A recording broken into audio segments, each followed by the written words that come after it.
Assalamualaikum warahmatullahi wabarakatuh. Kami di sini dari kelompok 3 akan mempresentasikan hasil kerja kelompok kami yang beranggotakan saya Anugrah Ayari, selanjutnya Ninda Cahyani dan Rahma Eka Novianti. Kita akan membahas tentang kebijakan-kebijakan terbaru yang berkaitan dengan pengembangan kurikulum di sekolah menengah. A. Hierarki perundang-undangan yang menaungi pendidikan nasional Republik Indonesia. UUD 1945 yang merupakan landasan konstitusional Republik Indonesia mengamanatkan pemerintah Indonesia untuk mengusahakan dan menyelenggarakan satu sistem pendidikan nasional yang meningkatkan keimanan dan ketakwaan serta akhlak mulia dalam rangka mencerdaskan kehidupan bangsa yang diatur dengan undang-undang. Atas dasar tujuan tersebut maka lahirlah UU Nomor 2 Tahun 1989 yang mengatur tentang sistem pendidikan nasional. Mengingat UU tersebut perlu disempurnakan sesuai dengan amanat perubahan Undang-Undang Dasar 1945, maka lahirlah UU Nomor 20 Tahun 2003 tentang sistem pendidikan nasional yang menekankan pada perlunya peningkatan standar nasional pendidikan sebagai acuan kurikulum secara berencana dan berkala. Implementasi UU Nomor 20 Tahun 2003 serta Sistem Pendidikan Nasional dijabarkan ke dalam sejumlah peraturan antara lain PP Nomor 19 Tahun 2005 tentang perlunya disusun dan dilaksanakan 8 standar nasional pendidikan. Berkaitan dengan standar nasional pendidikan tersebut, pemerintah telah menetapkan PP yang mengatur standar pendidikan nasional. B. Standar nasional telah menjadi Permendiknas. 1. Standar kompetensi lulusan. Nomor 23 Tahun 2006 Standar kompetensi lulusan untuk satuan pendidikan dasar dan menengah. Nomor 24 Tahun 2006 Pelaksanaan Peraturan Menteri Pendidikan Nasional. Nomor 22 Tahun 2006 tentang standar isi untuk satuan pendidikan dasar dan menengah, dan Peraturan Menteri Pendidikan Nasional Nomor 23 Tahun 2006 tentang standar kompetensi lulusan untuk satuan pendidikan dasar dan menengah. 2. Standar isi. Nomor 22 Tahun 2006 Standar isi untuk satuan pendidikan dan menengah. Nomor 24 Tahun 2006 Pelaksanaan Peraturan Menteri Pendidikan Nasional. Nomor 22 Tahun 2006 tentang standar isi untuk satuan pendidikan dasar dan menengah, dan Peraturan Menteri Pendidikan Nasional Nomor 23 Tahun 2006 tentang standar kompetensi lulusan untuk satuan pendidikan dasar dan menengah. Nomor 14 Tahun 2007 Standar isi program paket A, program paket B, dan program paket C. Nomor 3 Standar proses. Nomor 41 Tahun 2007 Standar proses untuk satuan pendidikan dasar dan menengah. Nomor 1 Tahun 2008 Standar proses pendidikan khusus. Nomor 3 Tahun 2008 Standar proses pendidikan kesetaraan program paket A, B, dan C. 4. Standar penilaian. Nomor 20 Tahun 2007 Standar penilaian pendidikan, standar pendidik dan tenaga pendidikan. Nomor 12 Tahun 2007 Standar pengawas sekolah dan atau madrasah. Nomor 13 Tahun 2007 Standar kepala sekolah atau madrasah. Nomor 16 Tahun 2007 Standar kualifikasi akademis dan kompetensi guru. Nomor 24 Tahun 2008 Standar tenaga administrasi sekolah atau madrasah. Nomor 25 Tahun 2008 Standar tenaga perpustakaan sekolah atau madrasah. Nomor 26 Tahun 2008 Standar tenaga laboratorium sekolah atau madrasah. Nomor 27 Tahun 2008 Standar kualifikasi akademis dan kompetensi konselor. Nomor 40 Tahun 2009 Standar penguji dan kursus dan pelatihan. Nomor 41 Tahun 2009 Standar pembimbing pada kursus dan pelatihan. Nomor 43 Tahun 2009 Standar tenaga administrasi program paket A, B, dan C. Nomor 42 Tahun 2009 Standar pengelola kursus. Nomor 44 Tahun 2009 Standar pengelola pendidikan pada program paket A, B, dan C. Nomor 45 Tahun 2009 Standar teknisi sumber belajar dan kursus pada kursus dan pelatihan. 5. Standar sarana prasarana. Nomor 24 Tahun 2007 Standar sarana dan prasarana untuk SD atau MI, SMP MTS, dan SMA atau MA. Nomor 33 Tahun 2008 Standar sarana dan prasarana untuk SD LB, SMP LB, dan SMA LB. Nomor 40 Tahun 2008 Standar sarana dan prasarana untuk SMK dan MAK. Selanjutnya akan dilanjutkan oleh teman saya. Saya akan melanjutkan presentasi dari Ilham. Yang keenam, standar pengelolaan. Nomor 19 tahun 2007 dijelaskan standar pengelolaan pendidikan oleh satuan pendidikan dasar dan menengah. Yang ketujuh, standar pembiayaan.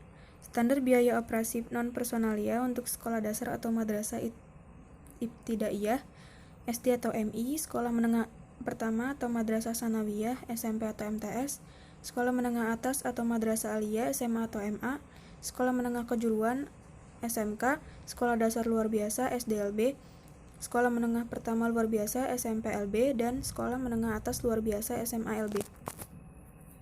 Yang kedelapan, standar pendidikan Indonesia SML atau MAK.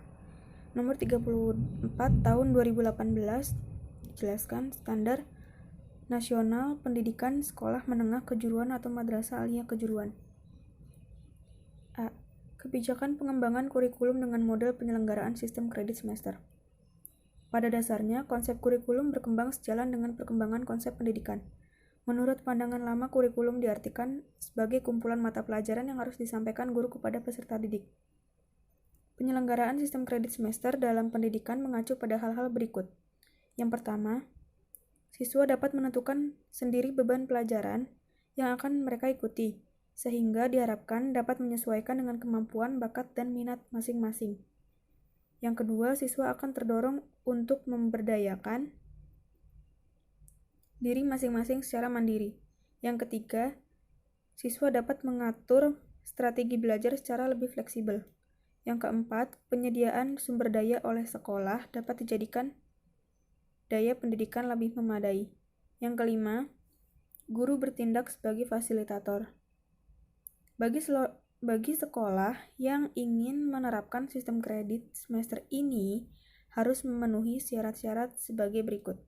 Yang pertama, satuan pendidikan menengah harus terakreditasi A. Yang kedua, dalam penyelenggaraan tetap mempertimbangkan ketuntasan minimal dan dalam pencapaian setiap kompetensi. Dalam rangka menyukseskan penerapan sistem ini, maka perlu diatur hal-hal seperti ini. Yang pertama, pusat kurikulum dan pembukuan harus membuat model-model penyelenggaraan sistem kredit semester bagi satuan pendidikan. Yang kedua, Direktorat Teknis Persekolahan membuat dan melaksanakan program pembinaan sesuai karakteristik masing-masing satuan pendidikan. Yang ketiga, Dinas Pendidikan Provinsi dan Kabupaten atau Kota membuat dan melaksanakan program koordinasi dan supervise dalam penerapannya di wilayah kewenangannya. Menurut Permendikbud nomor 158 tahun 2014 pasal 8 ayat 1-3 dijelaskan, yang pertama, peserta didik SMP pada semester 2 dan seterusnya dapat mengambil beban belajar berdasarkan IP semester sebelum sebagaimana dimaksud dalam pasal 7 huruf B dengan ketentuan sebagai berikut. IP kurang dari 2,67 dapat mengambil beban belajar paling banyak 40 jam pelajaran. IP 2,67 sampai 3,33 dapat mengambil beban belajar paling banyak 48 jam pelajaran. IP 3,34 sampai 3,66 dapat mengambil beban belajar paling banyak 56 jam pelajaran. Dan IP lebih dari 3,66 dapat mengambil beban belajar paling banyak 64 jam pelajaran. Yang kedua, peserta didik SMA pada semester 2 dan seterusnya dapat mengambil beban belajar berdasarkan IP semester sebelumnya sebagaimana dimaksud dalam pasal 7 huruf B dengan ketentuan sebagai berikut. IP kurang dari 2,67 dapat mengambil beban belajar paling banyak 46 jam pelajaran. IP 2,67 sampai 3,33 dapat mengambil beban belajar paling banyak 54 jam pelajaran. IP 3,34 sampai 3,66 dapat mengambil beban belajar paling banyak 62 jam pelajaran dan IP 3 lebih dari 3,66 dapat mengambil beban belajar paling banyak 70 jam pelajaran. Yang ketiga, peserta didik SMK pada semester 2 dan seterusnya dapat mengambil beban belajar berdasarkan IP semester sebelumnya sebagaimana dimaksud dalam pasal 7 huruf B dengan ketentuan sebagai berikut. IP kurang dari 2,67 dapat mengambil beban belajar paling banyak 50 jam pelajaran. IP 2,67 sampai 3,33 dapat mengambil beban belajar paling banyak 57 jam pelajaran. IP 3,34 sampai 3,66 dapat mengambil beban belajar paling banyak 64 jam pelajaran. Dan IP lebih dari 3,66 dapat mengambil beban belajar paling banyak 72 jam pelajaran. Baik, selanjutnya akan dilanjutkan oleh Rahma. Baik, saya akan melanjutkan presentasi dari Ninda. Yang B, Standar Pendidikan Nasional Berbasis Homeschooling. Menurut Permendikbud nomor 129 tahun 2014, tujuan diselenggarakannya sekolah rumah adalah sebagai berikut. 1. Pemenuhan layanan pendidikan dasar dan menengah yang bermutu bagi peserta didik yang berasal dari keluarga yang menentukan pendidikan anaknya melalui sekolah rumah. Yang B. Melayani peserta didik yang memerlukan pendidikan akademik dan kecakapan hidup secara fleksibel untuk meningkatkan mutu kehidupan. Yang C. Pemenuhan layanan pendidikan yang secara sadar, teratur, dan terarah dengan mengutamakan untuk menumbuhkan dan menerapkan kemandirian dalam belajar.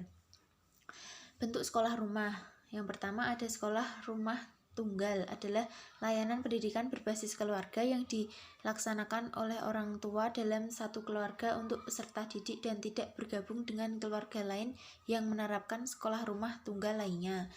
Yang kedua, sekolah rumah majemuk adalah layanan pendidikan berbasis lingkungan yang diselenggarakan oleh orang tua dari 2 atau lebih keluarga lain dengan melakukan 1 atau lebih kegiatan pembelajaran bersama dan kegiatan pembelajaran inti tetap dilaksanakan dalam keluarga.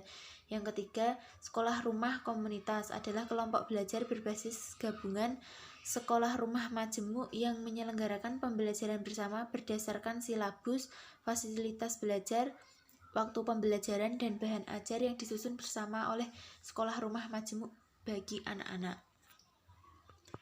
Yang C, UN, USBN, dan UNBK. 1. Ujian nasional atau UN. Kebijakan UN bertentangan dengan Undang-Undang Sisdiknas dan bentuk evaluasi dalam pendidikan. Yang pertama ada anggapan dari sebagian orang, terutama pejabat legislatif, bahwa UN bertentangan dengan Undang-Undang Sisdiknas. Yang B adalah ironis kalau UN dipakai sebagai bentuk pertanggungjawaban penyelenggaraan pendidikan. Yang C, jika dihubungkan dengan kurikulum, UN tidak sejalan dengan salah satu prinsip yang dianut dalam pengembangan kurikulum, yaitu diversifikasi kurikulum. Yang D, tingkat kreatifan guru mata pelajaran yang diujikan dalam UN akan terkekang karena dikejar target. Yang kedua, ujian nasional berbasis komputer. Pada zaman dahulu, ujian merupakan syarat kelulusan. Bahkan pemerintah melakukan perubahan besar-besaran untuk penentuan kelulusan. Namun, pada saat ini UN diganti sarana prasarana dengan menggunakan komputer. Yang ketiga, ujian sekolah berstandar nasional. Menurut BNSP atau USBN disusun oleh masing-masing guru di suatu pendidikan yang dikonsolidasikan oleh musyawarah guru mata pelajaran dan organisasi terkait. USBN diselenggarakan guna meningkatkan kualitas pendidikan. Pemerintah memberikan standar dalam bentuk kisi-kisi. USBN meliputi semua mata pelajaran yang diajarkan dalam SMA atau SMK, MA atau MAK. USBN dapat dilakukan dengan ujian berbasis kertas, komputer, atau kombinasi. Pelaksanaan USBN berbasis komputer mempertimbangkan beberapa hal sebagai berikut, yaitu 1. Soal USBN tetap harus meliputi bentuk pilihan ganda dan soal uraian. 2. Kesiapan sarana prasarana. 3. Persiapan aplikasi. Dan yang keempat, persiapan sumber daya. Sekian presentasi dari kelompok kami. Jika ada yang ingin ditanyakan, diskusi dilaksanakan melalui Elita. Terima kasih. Wassalamualaikum warahmatullahi wabarakatuh.